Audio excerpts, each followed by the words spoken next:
여러분 안녕하십니까? 지금 계속 강의를 찍고 있는데 이번에 이제 강의는 2차시입니다.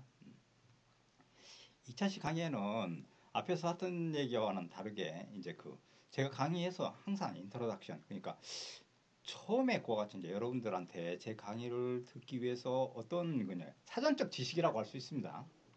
이런 지식을 그렇게 얘기하는 것들을 기본이죠. 가장 알아야 될 기본을 이제 얘기하는 건데, 세 가지 관점에서 이제 그 얘기를 할 건데, 전체 강의 주제, 이번 1차 시의 강의 주제는 정말 인간이란 무엇인가, 이 부분을 갖고 이제 얘기를 하려고 합니다.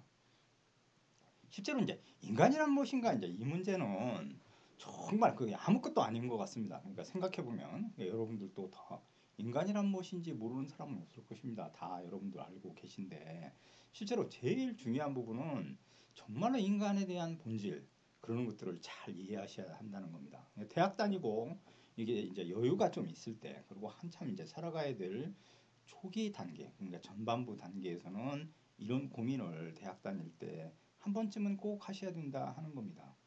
그래서 가령 예를 들면 이렇습니다. 여러분이 이제 그 전문가가 돼가지고, 가령 예를 들면 전문가가 돼서 돈을 엄청 벌었다고 생각해 봅시다. 1,000억을 벌었습니다. 근데 정말 인간이란 무엇인가를 모르게 되면 언제 이제 그 친구와 그렇게 이제 했는데 그 친구를 파악하지 못해서 정말로 한 번에 사기를 당해가지고 완전히 망했다. 이거는 누구를 원망하거나 이럴 수도 없는 것들에 해당되는 겁니다. 그냥 가만히 생각해 보면 실제로 그 대학에 나와서 정말로 인간을 이해하지 못해가지고 사기를 당했다. 그거는 정말로 있을 수 없습니다. 그러니까 왜 그런 거 아니? 그 인간에 대한 그런 이해를 대학 다닐 때 고민해가지고 이해해놨다면 미리미리 대처해서 그런 상황을 슬기롭게 헤쳐나갔을 건데, 그러지 못했다는데 이제 문제가 있다는 겁니다. 그래서 이번 학기 동안, 한 학기 동안은 여러 주제를 갖고 우리가 다양한 얘기를 하겠지만, 가장 본질로 돌아오면 정말 인간이란 무엇인가, 이 문제를 갖고 한 학기 동안 고민을 하고, 이걸 통해서 여러분들은 많은 이제 그러니까 인문적 소양과 그다음에 살아가는 지혜, 이런 것들을 배우셔가지고 그걸 잘 적용하시기를 이제 부탁드립니다. 실제 인간이란 이제 무엇인가, 이 문제를 갖고 우리가 좀 얘기를 해보면 이제 여러 가지 이제, 그러니까 우리가 한 5천 년의 역사를 갖고 있는데 살아가면서 다 한마디씩 나눴습니다. 그러니까 인간이란 무엇인가, 이 문제에 대해 가지고 어떤 사람들은 뭐 정치학과에서는 정치적 동물이다, 물론 사회학과에서는 사회적 동물이다, 이렇게 얘기하겠죠. 그러면 이제 기계과에서는 뭐라고 했을까요? 이 기계과에서는 인간은 기계적 동물이다, 이렇게 얘기하려니까 창피하니까 인간은 기계다, 이래놨습니다. 제가 얘기하다가 막 웃었는데, 그럼 식품영양학과에서는 뭐라고 했을까요?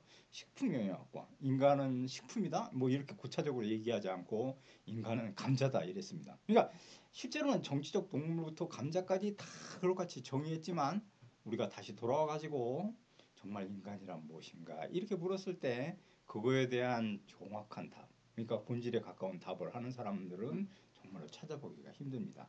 만약에 여러분들이 인간이란 무엇인가 이 문제를 완전히 이해했다면 이 수업은 들을 필요가 없습니다. 실제로는 가만히 생각해 보면 인간이란 무엇인가 이 문제는 정말로 우리가 죽을 때까지 공부하고 고민하고 그렇게 되는 그러는 것이라고 이제 말씀드릴 수 있습니다. 따라서 이번 학기 동안에 정말 인간이란 무엇인가 이 문제를 갖고 이제 다 같이 이제 좀 고민하면 이제 그렇게 할 건데, 실제로 우리가 이제 이 부분을 전체를 다 이제 얘기할 수는 없는 겁니다. 그래서 인간이란 무엇인가 이 부분에 대해서는 세 가지 파트로 우리가 나눠서 그 문제를 짚어보고 사회적 구조와 연관시켜서 우리가 살아가는, 그러니까 우리 시대를 좀 이해하고 그다음에 이제 어떻게 살 건가 그런 고민을 하고, 특히 자신을 갖다가 그와 같이 정립했다면 타인을 어떻게 그와 같이 구분하고 그다음에 그와 같이 할 것인지, 이런 고민, 이러는 것들이 이제 제일 중요한 거라고 할 수 있습니다.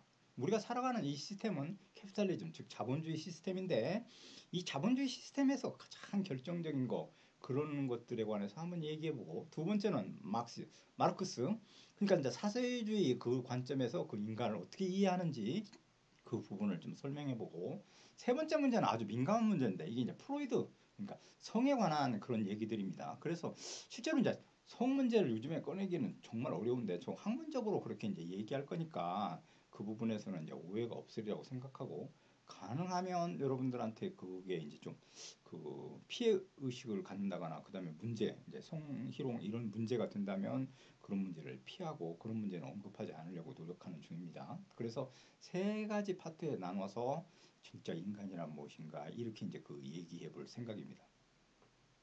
첫 번째로 우리가 자본주의자. 그러니까 이제 이 자본주의 사회에서 그 인간의 이데올로기 그것 중에 자유 이 부분에 대해서 이제 그런 것들을 정립한 사람은 막스 웨버라는 그와 같은 학자인데 이 사람은 인간에서 가장 중요한 건 어떤 거냐 이렇게 묻는다면 그것이 바로 자유다 이렇게 얘기하는 사람입니다.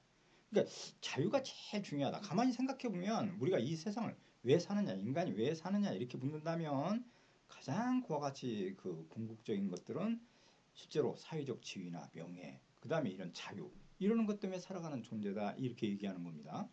근데 이 자유는 가만히 생각해 보면 자본주의의 핵심인 건데 이게 이제 그 간단하게 얘기하면 경쟁입니다. 경쟁. 경쟁을 통해서 그 경쟁 관계를 그와 같이 이루어 가지고 그렇게 이제 그와 같은 것들을 만들어 가는데 경쟁을 통해 가지고 사회 생산성을 이끌어내고 효율성을 높이고 그렇게 되기 때문에 전체가 그와 같이 그 잘 산다 이렇게 이제 얘기가 되는 겁니다. 그래서 시장의 원리에 따라서 수요와 공급이 결정되고 그것에 따라서 효율성이 높아지는 사회. 그러니까 자본주의는 그 여러 가지에서 사회적인 총체적인 생산량과 그다음에 대량 생산 여러 가지 생각해 보면 가장 효율적인 방법이라고도 얘기해 볼 수 있습니다. 그래서 여기는 이제 효율적이고 가장 장점인 것들은 다 이미 이제 그 여러분들 고등학교 과정까지 다 배우셨기 때문에 그것보다는 여러분들이 이제 들어보지 못한 그런 여러 가지 얘기들을 통해서 그런 것들을 한번 정리해 보고 그런 시각에서 다른 각도에서 그러면 자본주의라는 것들을 이해해 볼 수 있지 않나 이제 이런 생각을 갖고 그런 것들에 대해서도 얘기해 볼 생각입니다. 그 이 사회에서는 가만히 생각해 보면 제가 이제 그런 얘기를 하기는 좀 그렇지만 우리나라는 정말로 가만히 생각해 보면 이 사람들이 돈을 벌게 되면 대부분 뭘 하는 걸까 이제 그런 생각을 하게 됩니다. 그러니까 이 연예인이랄지 이 대부분의 사람들 요즘에 와가지고 자기들이 그 건물주가 돼서 이제 그 코로나가 오면서 이제 그 돈을 못 버는 그 임대업자들한테 이제 그 임대료를 감면해주고 뭐 이러는 것들이 선행처럼 지금 돼가지고 많은 연예인들이 거기에 참여하고 있습니다. 그러니까 뭐 이게 실명을 거명하면 그렇게는 하지만 뭐 김태희를 비롯해서 비도 그렇고 뭐 원빈도 그렇고 뭐 많은 그런 그 연예인들이 그 이제 서장훈을 비롯해서 모든 연예인들이 그 임대료를 이제 낮췄다. 이제 이게 자랑스럽게 얘기되는 것들입니다. 물론 이제 그 부분 중에서는 우리가 이제 그걸 인정합니다. 그러니까 인정을 하는데 생각을 해보면 가령 이제 어떤 그 농구를 예를 들면 이 농구로 해서 돈을 많이 벌어가지고 이제 그 빌딩을 사는 건 그건 이제 괜찮습니다. 그러니까 그럴 수도 있습니다. 그렇지만 그 농구를 했던 그런 재능과 그러는 것들은 사회적으로 환원을 해야 되는 겁니다. 가령 예를 들면 농구를 한 사람들은 그런 재능을 이용해서 돈을 벌었었는데 그게 이제 농구 코치를 한다거나 농구에 관련된 사업을 한다거나 이렇게 해가지고 자기 능력을 더더욱 개발시켜서 나가야 된다는 겁니다.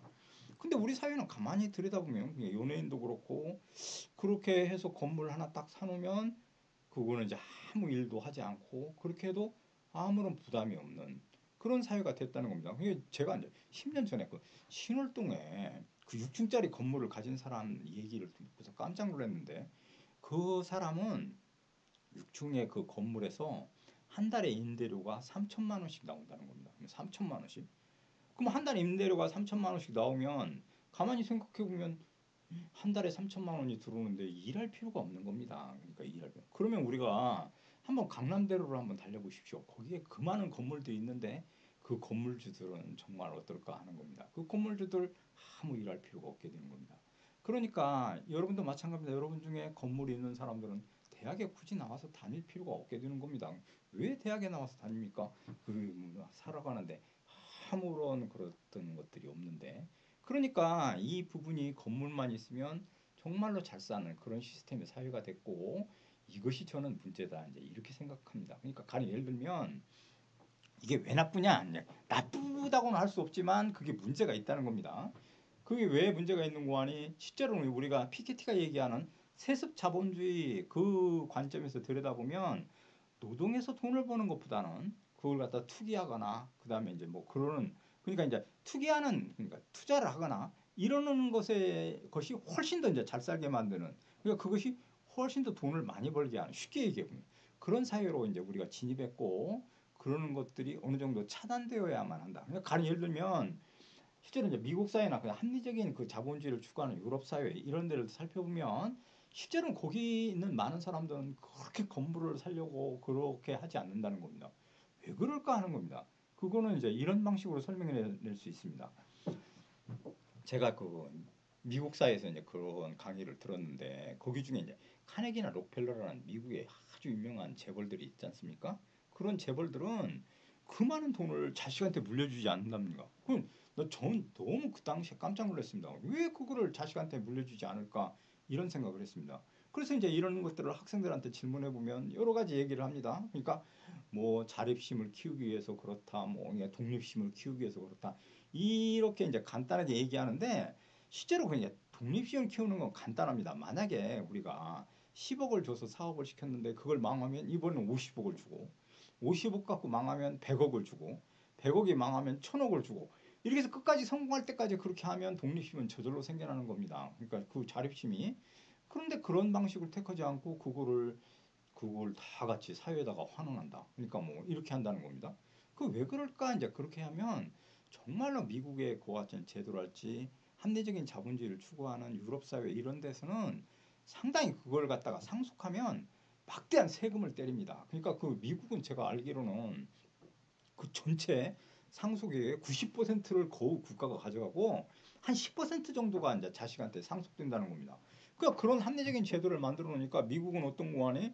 그러면 자식한테 그 돈을 물려주는 거 국가가 90%를 세금으로 가져가는데 겨우 10%를 물려주니까 차라리 자기가 벌었던 그 많은 돈들을 사회에다 자기 이름으로 환원하겠다. 그래서 제가 몇 년 전에 들어보니까 워싱턴에서 최고의 갑부가 그 전 재산을 수도 사업국에 줘서 워싱턴에 사는 모든 시민들이 맑은 물을 먹을 수 있게끔 그렇게 만들겠다. 이제 이렇게 이제 했다는 겁니다. 그런 의미에서 보면 우리나라 사회도 세습 자본주의 그러는 시스템으로 가기 전에 전 단계에서 과감하게 직접세를 많이 때려가지고 실제로 그런 부분에서 그러니까 쉽게 얘기해 보면 블랙머니. 그러니까 이제 지하의 그 음성 자금이랄지, 그다음에 이제 상속되는 그런 부를 차단해서 모두가 공정한 경쟁 그러는 것들이 돼야 된다. 요즘 이제 공정성이 이제 강조되다 보니까 여러 가지 이렇게 똑같이 달려보자 이제 이게 한국 사회 이제 그 얘긴데 자본주의 논리인데 똑같이 뛰다 보면 우리나라 사회는 이미 50m 앞에서 뛰는 사람들이 많고 1, 2, 3등이 이미 결정 나가지고 뛰어보나 마나 그거는 1, 2, 3등. 회장 아들은 회장이고 의사 아들이 의사고 교수 아들이 교수고 연예인 아들은 다 연예인이 되는 그런 암담한 사회는 정말로 그거는 이제 공정성이 깨트려지는 그러니까 희망이 없는 그런 사회인 겁니다. 따라서 부가 세습되는 걸 적절하게 차단하지 않으면 사회는 공정성 상실하게 될 거고 그 부분이 제일 위험 사회라고 우리가 얘기해 볼 수 있다는 겁니다. 다르게 얘기해 보면 우리가 정치적으로는 자유민주주의 그러니까 이런 걸 시스템을 추구해 가지고 촛불혁명을 일으켜서 정치적으로는 어느 정도 그 성과를 낸 게 사실입니다. 그렇지만 한편으로 생각하면 경제적으로는 어떠느냐? 경제적인 문제에서는 아직도 민주주의가 상당 부분 미흡한 상태고 이제 초보 단계에 있다. 저는 이렇게 이제 이해한다는 겁니다. 그래서 실제로는 그런 부분을 갖다가 해결하지 않으면 한국 사회는 정말로 좀 문제가 있는 그런 시스템의 사회다. 이렇게 생각해 볼 수 있는데 그럼 자유를 갖고 우리가 이제 생각해 보면 이렇게 이제 여러 가지 생각을 해볼 수 있습니다. 그럼 자유란 정말 자유를 갖고 우리가 우리 사회를 그와 같이 얘기해 보면 실제로 한국은 이제 그래픽화 해보면 자유의 양을 그래픽화 해보면 어떤 사람은 자유의 양이 이렇게 많습니다. 자유가 어떤 사람은 이제 그 적고 어떤 사람은 아주 적고 이런 관계로 이제 나타나서 정말로 자유의 양을 그래픽화 해보면 다 자유의 양들이 다르다는 사실을 우리가 알 수 있습니다. 그러면 이제 한국 사회에서 가장 자유스러운 사람은 누굴까 하는 겁니다. 그러니까 이 여러 가지 고민을 하고 그런 자유로운 생각과 그런 의문, 그러니까 왜 그렇게 되는가 하는 것들을 항상 생각해 봐야 되는데 가만히 생각해 보면 한국 사회에서 제일 자유스러운 사람. 저는 이제 학생들한테 이제 수업 방식 중에 소크라테스 삼파법이라고 그래가지고 계속 좀 질문을 하고 학생들과 많은 대화를 하려고 노력하는 중입니다. 그래서 그 틀려도 좋고 그걸 대답 못했다고 해서 제가 점수를 깎는다거나 이런 일은 일어나지 않기 때문에 아무렇게나 대답해도 좋습니다. 그래서 이제 이렇게 쭉 대답을 하면 많은 학생들은 한국에 제일 그렇게 이제 자유스러운 사람은 거지라는 답변을 하는 학생이 많습니다. 근데 이제 그 거지라고 하면 여러분들이 그 거지의 세계를 잘 몰라서 그렇습니다. 제가 대학 다니며 할 일이 없어서 서울역에 가서 거지들을 관찰했는데 그 거지들도 이렇게 구역, 섹터가 있습니다. 그래서 자기 구역에서 건너가 다른 구역으로 가면 다른 거지나 왕초한테 얻어맞고 자기 구역으로 돌아올 수밖에 없는 한국의 거지는 거주 이전에 자유가 없습니다. 그러니까 이제 그 거지는 그 안에서만 활동할 수밖에 없기 때문에 정말 자유롭다고 얘기할 수 없습니다. 어떤 학생은 아기들이 제일 자유스러워. 근데 그 아기들은 방 안에서만 자유스러운 겁니다. 그래서 한국은 정말로 자유스러운 사람이 누굴까 이렇게 묻는다면 실제로 우리가 생각해 보면 제일 자유스러운 사람은 돈이 많은 사람입니다. 진짜로 그렇습니다. 돈이 많으면 오늘도 기분이 꿀꿀하다 이러면 LA에 그렇게 비행기 타고 날아가서 빠친코 하는 데 가가지고 하루에 10억을 써도 아무 부담이 없는 남자. 거기서 그것도 질리면 이제 말레이시아나 이제 이런 데 날아가가지고 공발바닥 웅담 먹고 한국에 돌아와서 에브리데이 썬데이인 사람. 이게 진짜로 자유스러운 사람입니다.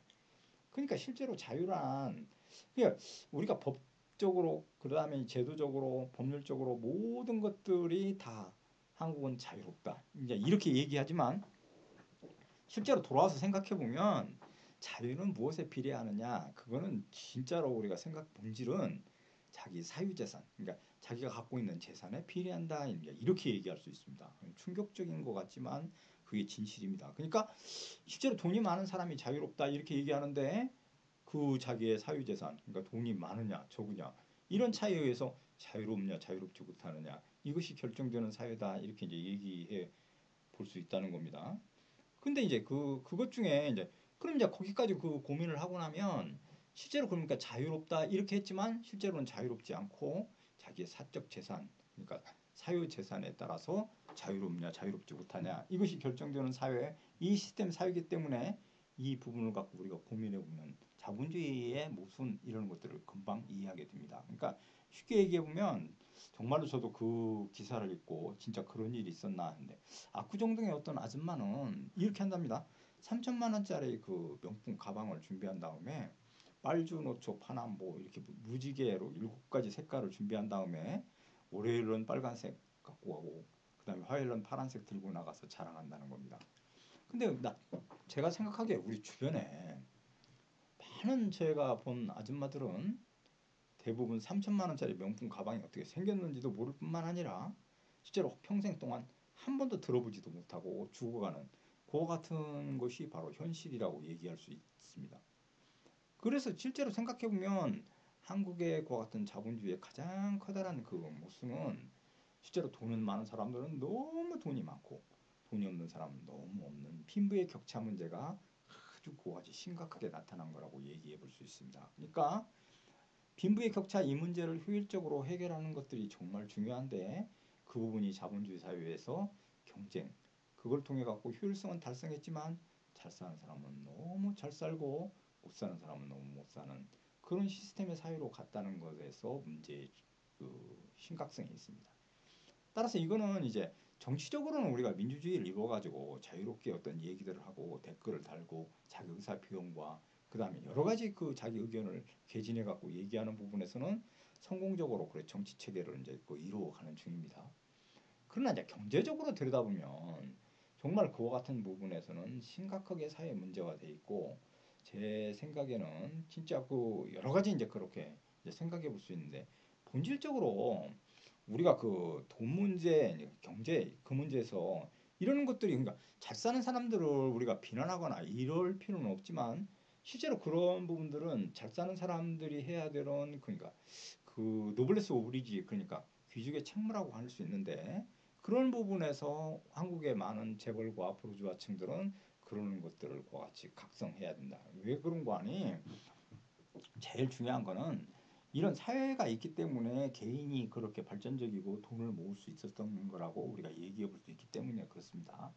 그런데 이 장치에 우리가 어떤 장치, 경쟁을 통해서 돈을 벌고 잘 살고 못 사는 거 이러는 것들은 당연하게 받아들이는 경쟁 시스템인데 그거 갖고서 그 양분시켜가지고 그러니까 부르주아와 프롤레타리아트를 나눠서 그거를 갖다 비판하거나 이러는 건 잘못된 겁니다. 그런데 제가 이제 여기서 하고자 하는 가장 핵심적인 사항은 정말 그렇게 이제 노는 사람들이 노는 사람들이 아무 일하지 않고 그렇게 하는 사람들이 잘 살고 왜냐하면 이제 열심히 노동하는 사람들이 못 사는 그런 것들을 어느 정도 이제 합리적인 방식을 통해서 이제 그러는 것들을 최소화하는 것이 가장 중요한 거다. 이제 이렇게 이제 말씀드릴 수 있다는 겁니다. 그러니까 이제 한국은 지나치게 이제 그 졸부근성이라고 그래가지고 너무 이제 급작스럽게 돈을 번다거나 투기를 해서 그러니까 부동산 이런 걸 통해 가지고 돈을 벌게 되니까 그거에 대해서 막무가내로 돈을 사용하고 자기를 과시하는 그러니까 그 과시 소비 형태 이런 것들을 보이는 것들은 정말 문제가 되는 그런 그러니까 이게 이제 졸부의 습성이고 졸부가 그렇게 자기를 과시함으로써 자기를 드러내려고 하는 그런 현상들이 한국에 보편적으로 나타나는 경우도 있습니다. 그러니까 그 부분이 이제 잘못됐다는 겁니다. 그래서 실제로는 이제 블랙머니랄지 이렇게 이제 그 좌식계급 앉아서 밥만 먹는 이와 같은 그런 방식을 차단해 가지고 그러는 것들을 효율적으로 관리해서 그렇게 이제 산업화나 이런 데 연결시켜요. 저렇게 얘기해 보면 그러는 것들 그런 자금이나 그런 블랙머니 그다음에 부동산의 고가 통해서 하는 것보다는 노동을 통해서 일을 통해 가지고 돈을 많이 버는 그런 사회로 건전한 사회로 만들기 위해서는 그런 부분들이 필요한 건데 한국 사회에서도 그런 부분에서 상당 부분 고민하고 그런 방식으로 풀어나가야 된다. 이게 이제 제가 이제 자본주의 사회에서 일어나는 장점과 단점 이거 그다음에 자유 이러는 것들에 대해서 그렇게 얘기해 본 겁니다. 근데 실제로는 우리가 이제 여러 가지 생각을 하는데 그러면 그 우리가 이제 그 약자를 돕고 가난한 고 같은 사람들을 돕고 그렇게 해서 그 사람들과 같이 가야 된다. 이제 이런 논리는 정말 어떤 때는 그게 이제 진짜 그 당연한 것처럼 그렇게 생각할 수도 있지만 한편으로 생각해 보면 제가 학생들한테 그렇게 질문합니다. 학교 다닐 때 공부를 열심히 해서 자기는 이제 그렇게 해서 정말 그 잠자지 않고 노력해 가지고 돈을 벌었는데 어느 날 그 일진이 그렇게 매일 놀고 그것도 하더니 갑자기 와가지고 자기한테 1,000만 원을 빌려달라 이렇게 하면 여러분 어떻습니까? 빌려주겠습니까? 절대로 안 빌려준다고 답합니다. 그와 마찬가지로 실제로 그 공정성 그 부분과 관련시켜서도 그렇고 정말로 노력한 사람들이 잘 사는 그러니까 노력한 사람들은 더 노력해서 더 잘 사는 길을 만들어주고 약자는 그런 최대과 같은 그 효과가 있는 그런 시스템을 만들어가는 것들이 제일 중요한데 그게 이제 롤스가 얘기하는 분배론적인 정의인데 그 부분에 대해서도 우리가 고민을 해가지고 합리적인 자본주의를 만들어 나가야 되는데 제 얘기는 지나치게 그 좌식 계급들이 앉아서 돈만 버는 그런 문제는 상당 부분 우리가 고려해야 된다. 정말 생각해 봐야 된다 하는 겁니다. 자본주의 문제와 이제 정보 사회는 4차 산업과 관련시켜서 조금만 더 설명을 해보면 제일 놀라운 거는 이제는 이제 AI 그러니까 이제 인공지능이랄지 사물과 우리가 경쟁하는 이 시스템 사회에서는 진짜로 그 문제가 심각한 건 이제 앞으로는 그 일자리들이 점점 줄어가지고 할 일이 없게 된다는 겁니다. 그러니까 할 일이 없다는 거. 그러니까 이제 이 전문가층들, 이 상위계층에 일하는 사람들은 정말로 그같이 그 사람들한테는 진짜 그 필요한 일자리가 주어지지만 보편적인 것을 갖고 지금까지 돈을 벌었던 대부분의 사람들은 할 일이 없어요. 그건 다 인공지능이나 로봇에 의해서 자동화되기 때문에 설 자리가 없게 된다는 겁니다. 그럼 그런 시대에 어떻게 살아남을 것인지 이러는 것들이 고민이고 그것 중에 가장 핵심적인 사항은 이제 두 가지로 나눠지는데 하나는 데이터. 그러니까 누가 데이터를 많이 소유하느냐 이거다고 두 번째는 생명에 관련된 그 두 부분이 앞으로는 돈 벌 수 있는 기회가 많아진다. 이제 이렇게 얘기하는데 실제는 이제 그 틈새에서 그럼 다른 직업을 가진 사람은 어떠느냐? 그 부분이 이제는 무한하게 연구하고 자기 능력을 발현해야만 이제는 잘 살 수 있는 그런 시스템의 사회로 가고 있습니다. 그것이 제일 중요한 거고 그 부분이 이제 우리한테 필요한 거기 때문에 이 대학에서도 그런 거에 소양을 맞춰가지고 자꾸만 그런 부분들을 지금 강조하는 중입니다. 이것이 바로 이제 셀프 리더십이고 자기 능력을 최대화할 수 있는 그런 것과 관련돼 있기 때문에 그렇습니다. 제가 하고자 하는 얘기는 이제 자본주의와 관련시켜서 그 부분을 얘기했는데 이게 이제 제가 이번 2차식 강의까지 그렇게 쭉 말씀드린 것들입니다.